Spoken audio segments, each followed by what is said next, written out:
Good morning and thank you for joining us this morning. We have a fascinating subject to talk about: environmental illness. What would you do if virtually everything made you sick? Perfume, deodorant, glue in the furniture in your house, chemicals in the carpet. It happened to one of my guests today, and what he did is turn his personal health problem into an opportunity to help other people. Alan Bell founded the Environmental Health Foundation to try to find treatments for environmentally related diseases. Now, Alan is joining us today from his home here in Tucson. He's too allergic to too many of the things here at Channel 4 to come here to the studio.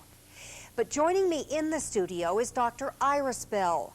Dr. Bell is not related to Alan, but she's on the Scientific Advisory Board for his Environmental Health Foundation. Dr. Bell is an assistant professor of psychiatry and psychology at the University of Arizona.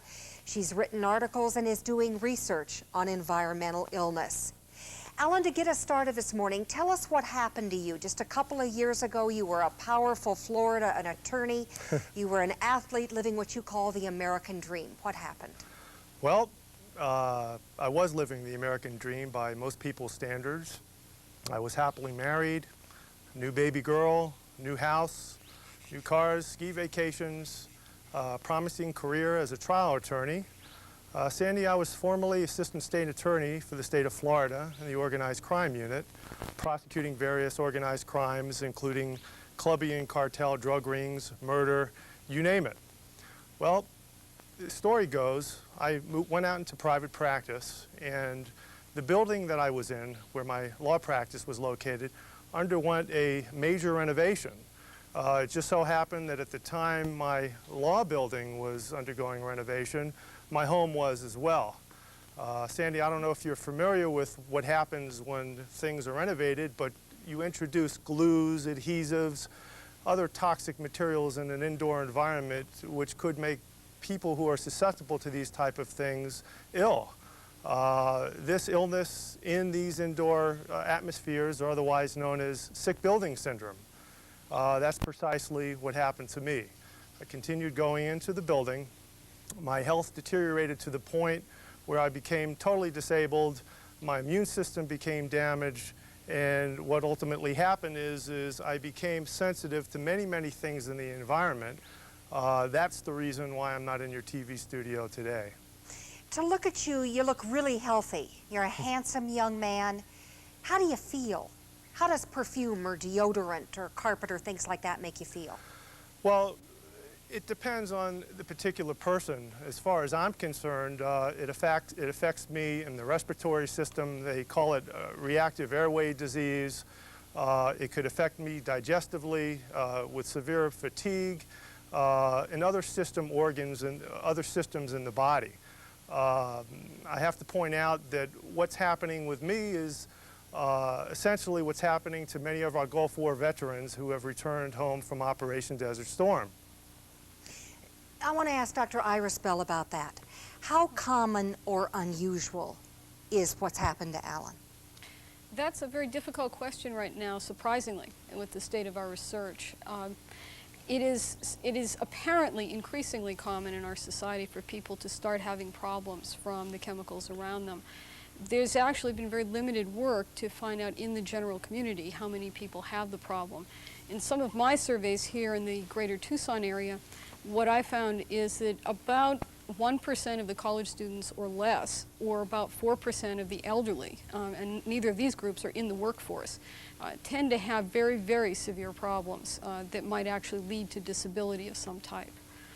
There's a much broader group of people in the general community that have some degree of difficulty from chemical odors, but don't actually reach the point of disability or severe impairment. Well, I had an opportunity to do a news story with Alan not too long ago, and after I did that, a lot of people called and said that they had very similar problems. That's right. Actually, in some of our survey work, we found that over half of the people that we survey say at least one chemical causes them significant difficulties. The list that we've used in some of our work involves things like new carpet and perfume, pesticide, paint, and car exhaust. But the list is endless. You can have newsprint and disinfectants, and as you mentioned at the beginning, there's a wide range of substances that can cause difficulties for particular individuals. Alan, I know that when I've talked to you in the past, you've got a whole bunch of statistics at your fingertips. Yes, I do. About how common you think this problem is. Rattle some of them off for us, would you? Well, with respect to indoor air pollution, the EPA estimates that 75 million Americans risk illness from indoor air pollution. Also, they estimate that indoor air pollution is the 4th leading cause of cancer in the United States. Recent statistics that have come out from the United States government indicates that most cases of cancer are non-smoking related. And if you look at this indoor air pollution statistic and couple it with that other fact, we've got a big problem inside our buildings. The EPA also states that between 800,000 and 1.2 million commercial buildings in the United States are categorized as sick. In other words, people or occupants in those buildings are experiencing sick building syndrome in 1.2 million commercial buildings in the United States. And we're not talking about homes or other buildings. We're just talking about commercial buildings. If you want to talk about outdoor air pollution, Harvard Medical School just came out with a study that concluded 1 of every 20 city deaths in a typical large American city are linked to outdoor air pollution. Those numbers are staggering, they're frightening, and little is being done about it up until this point. If you want to talk about toxic waste dumps, the EPA estimates that 41 million Americans live within 4 miles of a toxic waste dump. You want to talk about childhood asthma? Childhood asthma has increased 200%. In other words, it's doubled, Sandy, in the last 2 decades. The American Cancer Society estimates that 44.3% increase in cancer per 100,000 people in the United States in the last 35 years. Now, these statistics are mind-boggling. The Gulf War veterans, there's 20,000 Gulf War veterans now that have registered after being exposed to who knows what in the Gulf War. My question to you, Sandy, is this. With all the billions of dollars that are being pumped into the medical community in research and treatment and care, why is the incidence of chronic disease in many categories going through the roof? That's a question that we need to address, and that's one of the main reasons why the Environmental Health Foundation has been started. Well, you think it's because of environmental problems. Dr. Bell, do you agree? I certainly think it can be a factor. So many of these health problems are incredibly complicated. I think a great deal of our recent medical research has been focusing on genetic flaws that various people have that may make them particularly vulnerable to a problem. And we've lost sight of the fact that many people who have the genetic risk factors don't become ill because the environment has not activated the problem. So I think it's really adding back a balance in the research world to start looking at both sides of the equation at this point. Why is it that it's only recently, in the last few years, that we've seen may not be the right verb, but at least talked about environmental illnesses? Again, a number of different reasons. One of them being that the chemical production within at least our country has gone up a great deal in the last 40 to 50 years, and that we are among the first generations that really grew up using chemicals as an everyday part of our lives. There was an interesting story I once read about older generations remembering the smells of childhood as being things like hay from the farm and so on, and our generation, starting in the 50s and 60s and 70s and 80s and so on, we remember some of the chemical smells that are a part of our everyday lives. So I think there's been a shift that way in terms of the reliance that we have on chemicals. And I'd like to hasten that I don't see chemicals as bad just as a general substance or a general area, but you have to take a look at the issues and the way in which they're used. One of the other things that's a potential issue for us is there may be certain chemicals that are much worse than others, and we really haven't put any effort into identifying which ones those are. We begin to identify certain pesticides or other chemicals that might cause cancer years after they're introduced into common consumption, and then we get rid of those, but then we have others coming in. And one of the important things from my point of view as a psychiatrist is that we really haven't looked at behavioral problems very much. We start paying more and more attention in the last few years to behavioral problems, but we begin to see a tremendous increase in some of them, and we begin to see some of the potential links between some chemicals and behavioral or emotional problems that we hadn't thought of before. And I think that again is another issue that relates to people's feelings about problems in the brain and brain function. Well, Alan, you and I talked once, and you told me that one of the reasons you think that we're just seeing environmental illness as a growing problem now goes back to the Arab oil embargo. All of a sudden, there was a great big emphasis in this country on energy conservation. So basically, we sealed up buildings real tight so the air inside didn't get out and outside air didn't get in to cut down on energy costs, and now we've got sick buildings. That's correct. I think that's just one component of the sudden increase in this problem. I would have to concur with Dr. Bell that we are the first generation in the history of thousands of years of human existence that has been bombarded with chemicals since birth. If you look at our way of life compared to just our parents' generation on how they grew up, it's just mind-boggling what you see. Some examples is the indoor environment that you discussed in the 1970s because of this Arab oil embargo. In order to save energy, what we did is we sealed up the buildings. And instead of bringing in fresh air like we've done in generations in the past, we've sealed the windows, sealed the doors, and recirculated the old air because it's a lot cheaper to recirculate cool air in a building than bring in hot air and have to heat it once it gets in the house. So what you've got is you've got a situation that's artificial where you've got a lot of people in buildings, offices, homes, wherever, breathing recirculated air. Now, inside the indoor environment, you've got carpeting, you've got paint, you've got glues, you've got computers, you've got all different types of things that are outgassing toxins that people are breathing. That's one of the main problems with the indoor air pollution, but it goes far beyond that. If you look at outdoor air pollution, when my parents grew up, they grew up in an age of horse and buggy, where there was no large amounts of air pollution due to automobile exhaust that we see now. So we've got a different situation. We've got pollution in Phoenix, pollution in Los Angeles that our parents' generation didn't experience. If you look at the clothes on our back, polyesters, nylons, things like that that are made from petrochemicals. Our parents grew up in a generation where they wore cottons, linens, natural types of fibers, pesticides. At the end of World War II, the Germans had all these stockpiles of nerve gas, and they tried to reconvert it into something more lucrative. And they discovered that if you dilute this nerve gas and spray it on our crops, that it would kill the bugs. And if you spray it in the homes, it would kill the bugs. That has been the beginning of pesticides and the beginning of a new era as we know it. Okay, I want to take a quick commercial break here, and then we'll be right back. You're a man who does not feel sorry for himself. You're taking your personal health problem and trying to turn it into an opportunity to help other people by setting up this foundation. We're going to talk about that when we come back, so stay with us. Great. Welcome back. Alan, let's jump back out to you at your house. Tell Sure. us about this nonprofit foundation that you set up and what you hope to do with it. Well, if it's okay with you, Sandy, I'd like to give you a little background and why we started it up. There's a link there between what happened to me and the foundation. What basically happened is, in my quest to get better, I began talking to doctors and scientists all over the country in order to find medical help for me. And what I discovered is medical science knew very little about environmentally related disease. I learned that that was true because there's been very little research done in this area. So what we then did is my brother and I, Robert, who is the co-founder and co-chairman of this organization, began looking for a nonprofit organization similar to the March of Dimes, Cystic Fibrosis Foundation.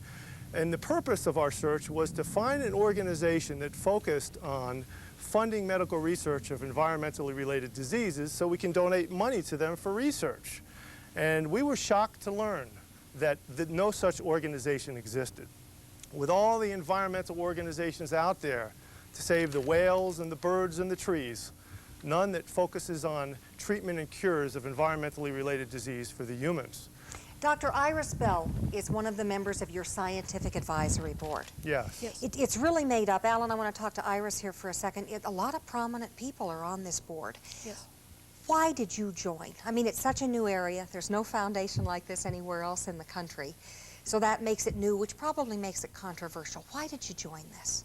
Well, this is an area of controversy that I've been doing research in for a number of years at various points in my career. And I felt that this was a tremendous breakthrough to have a bona fide organization that genuinely wanted to fund unbiased research in areas, not just specifically in the environmental illness problems we've been talking about, but again in the broader sense on environmentally related cancers and environmentally related diseases in all parts of the body and various systems. And I felt it was an opportunity to make some breakthroughs in this field that have not been possible before because of a lack of funding. Now, Alan said that one of the things, well actually the foundation has two goals: to educate people about the problems and also to raise money for research. Yes. The foundation has recently given its first research grant. You got it. Yes. You didn't vote to give it to yourself. You No, I didn't. removed yourself from the advisory board Right. when it decided who to give this research grant, but it did go to you. Yes. About $45,000. Yes. What are you going to do with it? Well, as I indicated a few minutes ago, our area of interest is the sensitive nervous system, the concern that the nervous system is one of the parts of the body that gets affected first when the environment starts getting into the body and causing abnormalities. And that they're very subtle changes that we can pick up now with some of the kinds of tools we have, such as specialized computerized brainwaves, such as very sophisticated tests for cognitive function. That's memory and learning and attentional kinds of functions. And those kinds of things can be affected in very subtle ways, particularly in sick building syndrome and in some of these other things. But there's a tremendous controversy about whether that happens, and if it does, is it actually due to chemicals or is it due to some other factors, be they psychological or something else. And so our work is going to be a controlled, double-blind kind of study in which we will give people very, very low levels of chemical exposures to very common substances that are found in indoor air, to the point where they, most of the time, will not be aware as to whether or not they're actually getting a chemical or just distilled water or an empty bottle. But during the study, we will then be studying their brainwaves and their ability to concentrate on a complicated task.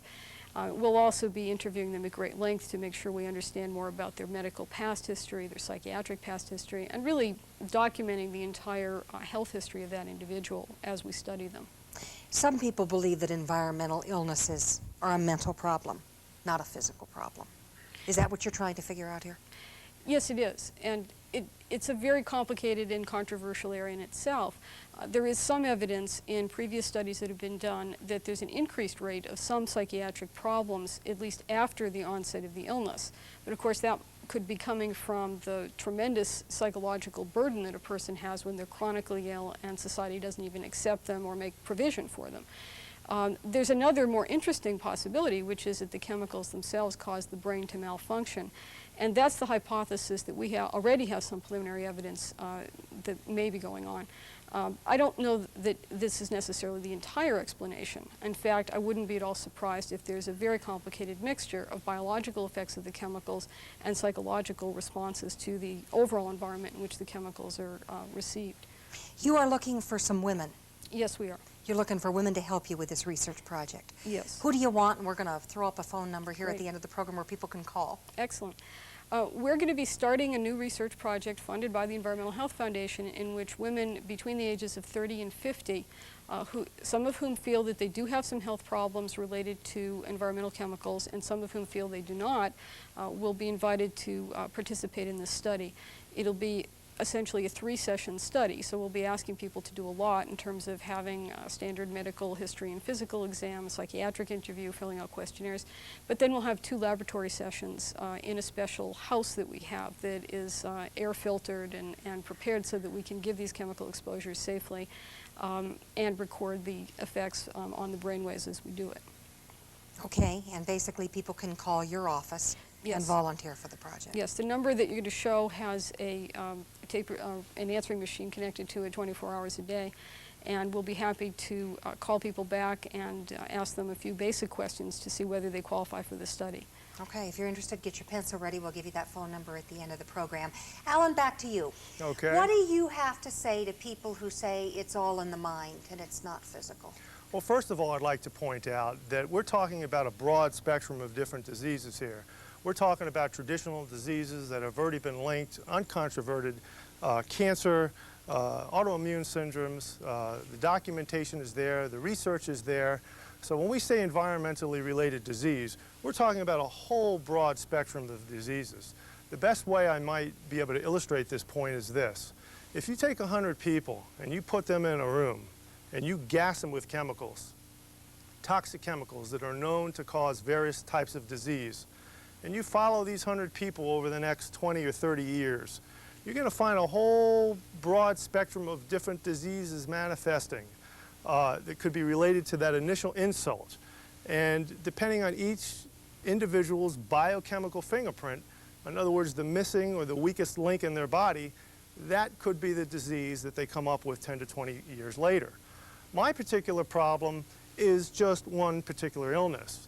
The Environmental Health Foundation is not addressing that particular illness per se, but a whole broad spectrum of illnesses that are known to be related to environmental toxins. One of the reasons you set up this foundation was for your daughter. You have a young daughter who doesn't have the kind of problem you've got, but you're concerned that this problem is going to get bigger with future generations. Absolutely. I feel very, very strongly about that. And that goes to my belief that because we're the first generation in the history of mankind that's experiencing this problem. You could even see in my daughter's generation, my little daughter Ashley, who's 6 years old, you're seeing childhood asthma increasing 200% in the last 20 years. You're looking at autoimmune syndromes, lupus, scleroderma, Parkinson's disease, Alzheimer's disease, all these things are rising. It's not a coincidence. It's plain to see. It's right under our noses. Let's talk some more about the foundation and how you intend to do your fundraising. You intend to set up a series of chapters around the country. First one here in Tucson. Had a meeting here this week, in fact, to get started on the process of doing education and fundraising. That's right. I think it's important to at least distinguish this foundation, which is the only one of its kind in the United States, from other types of nonprofits. Now, there's a lot of environmental organizations out there that are there to preserve and protect the environment, and they're doing a good thing, but they're not doing what the Environmental Health Foundation is doing. And there's a lot of nonprofit health organizations out there that are focusing on separate and distinct diseases, such as American Cancer, American Heart, Cystic Fibrosis Foundation, and etc. But there's nobody out there up until this point in time that's focusing on how many of these different chronic diseases are interrelated to common environmental factors. So what we're doing now is we've put together a scientific advisory board of top prominent cream of the crop scientists throughout the United States, representing major universities and teaching hospitals throughout the country. And we're in the process now of building a prominent board of directors. Simultaneously, we've got a national president, Joseph Zarnicki, who was a top executive with the Cystic Fibrosis Foundation, who is now spearheading our efforts in opening up chapters throughout the United States. This is our national headquarters, Tucson, and this is where our first chapter is opening up. We currently have plans to open up a chapter in Phoenix, Arizona, California, Florida, and other parts of the country. The type of activities that these local organizations or chapters will do will be something very similar to other nonprofits like March of Dimes or Cystic Fibrosis Foundation. Grassroots efforts, concerts, door-to-door, whatever it takes to harness grassroots.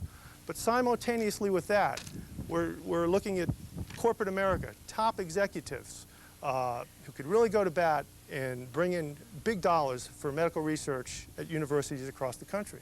Some people would say that's extremely ambitious. It's something that needs to be done. It's something whose time has come. It's fulfilling a big void. It's answering a great need. And the activities of the foundation up until this point in time are just spiraling. And there couldn't be enough interest. We can't keep up with the growth. Dr. Bell, it's awfully ambitious. And Alan works at it, I know, many, many hours a day out of his home. Can all this be done? Oh, I think so, definitely. I think that, as he said, the time is right, and because of that, there are many, many people who are joining the effort from all walks of life, not just people who are personally affected by an environmentally related illness, but also people who have relatives or friends or simply feel that it's time to take a look at these kinds of issues in this kind of way. So I think he definitely can succeed.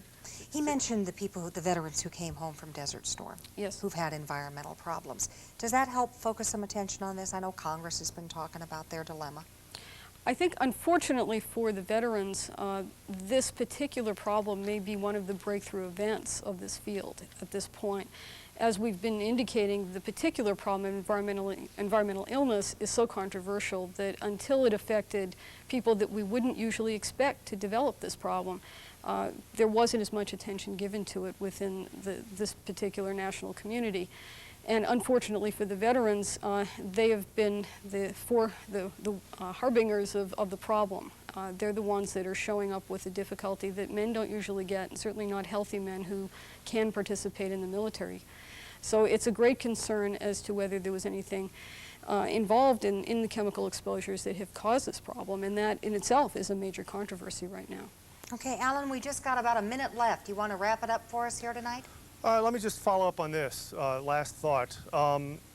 Corporate America has expressed a significant interest in our organization because we're not out to close their smokestacks. We're out to increase corporate profits, increase productivity, lower employee absenteeism, lower health care costs, lower court liability and tort litigation. And because of all these things, you've got corporate America, you've got the grassroots, and you've got everybody working together hand in hand and improving the health of Americans in many, many different ways. We're not talking about one illness. We're talking about everybody in America is in the same boat. Everybody is breathing the same air. Everybody is drinking the same water. And everybody's at risk, everybody's affected, and everybody's joining in to making this thing work. Okay, it's called the Environmental Health Foundation. Dr. Bell, a few seconds left. Any parting thoughts? I think we're on the way. I think we've made a very important beginning in this area, both in terms of fundraising and in terms of research, and I think there's going to be tremendous breakthroughs over the next few years.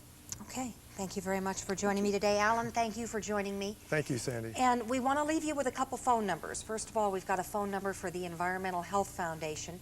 If you want to call and get some more information, or perhaps join the Tucson chapter or participate in the fundraising, you could call the number there on the screen, the Environmental Health Foundation. We've also got another number for Dr. Iris Bell, who is setting up the research project over at the University of Arizona and needs some women to participate in that. If you're interested, there's the number you can call. Thank you all for joining me today. We'll see you again next week.